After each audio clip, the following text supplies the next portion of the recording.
Guys आप सभी को मेरा प्रणाम।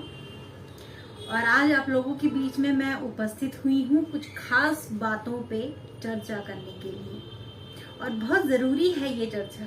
गाइज सबसे पहले तो आप सबका बहुत बहुत शुक्रिया कि आपने मुझे इतना सपोर्ट किया, इतना प्यार दिया। और अब मैं आपके बीच में एक नई गुजारिश को लेकर आई हूँ कि मैं अपने कुछ थियोरेटिकल लेसन्स भी आप लोगों के बीच में लेकर आने वाली हूँ, खास तौर पे कथक डांस के ऊपर, जिसमें ढेर सारी नॉलेज होगी आप लोगों के लिए। और ये चीज़ बहुत ज़्यादा ज़रूरी है कि ज्ञान पूरी तरीके से मिले हम सभी को, और हम सभी तो ये चाहते हैं, क्योंकि गाइस बहुत सारे कलाकार ऐसे होते हैं जिनको रास्ता नहीं मिलता कला को सामने लाने का, और बहुत हद तक वो चाहते भी हैं कि उनको जो है सीखना मिले। बट कई बार क्या होता है कि दूर नहीं जा पाते, कई बार रास्ता नहीं मिल पाता, कई बार अच्छे गुरु नहीं मिल पाते, और अगर मिलते भी हैं तो ढेर सारा पैसा वो लेते हैं। तो ये सब चीज़ें मैं आपको फ्री में दे रही हूँ, इसलिए क्योंकि जो ज्ञान हमारे गुरुओं ने हमें दिया है उसको व्यक्त करने का इससे अच्छा और कोई उपाय नहीं हो सकता, और कोई तरीका नहीं हो सकता आप लोगों के बीच में लाने का। तो ये बहुत ज़्यादा ज़रूरी है आप लोगों के बीच में मैं जिस चीज़ को लेकर आ रही हूँ। और जैसे कि हम छोटी छोटी बातें करते हैं आप लोगों के बीच में, एक छोटी सी कहानी के ज़रिए आपको बताना चाहती हूँ कि कथक में जैसे हम कोई एक्ट करते हैं और उसको हम सामने लेकर आते हैं, कोई छोटी सी कहानी होती है और उसको हम अपने नृत्य के फॉर्म में दिखाते हैं। जैसे कि हम कहते हैं कि जातों से नहीं बोलूं कन्हैया। अब यहाँ पे क्या हो रहा है, राधा और कृष्ण का संवाद चल रहा है। इसमें क्या दिखाया जा रहा है, गुस्से को दिखाया जा रहा है ना। नौ रस के बारे में तो आप सभी को पता होगा, आगे वाले वीडियोस में नौ रसों के बारे में भी चर्चा करेंगे, बहुत कुछ आपको लेकर आऊंगी।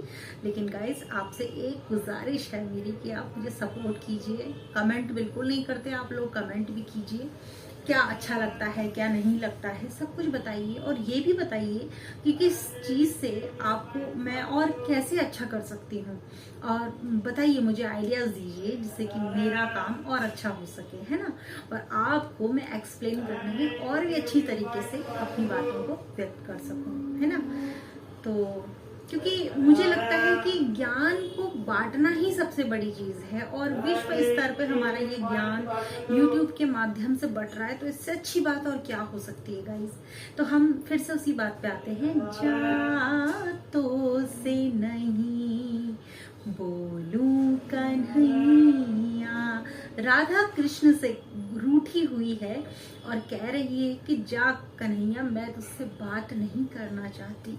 क्यों नहीं करना चाहती, क्योंकि राह चलत पकड़े मोरी क्या बैया, जा जा जा तो से नहीं बोलूं कन्हैया। तो आपको मेरा जो ये छोटी सी जो ये चीज़ थी कवित्व के फॉर्म में मैंने आपको बताया कि जो कथक है ये बेसिकली कहानी होती है।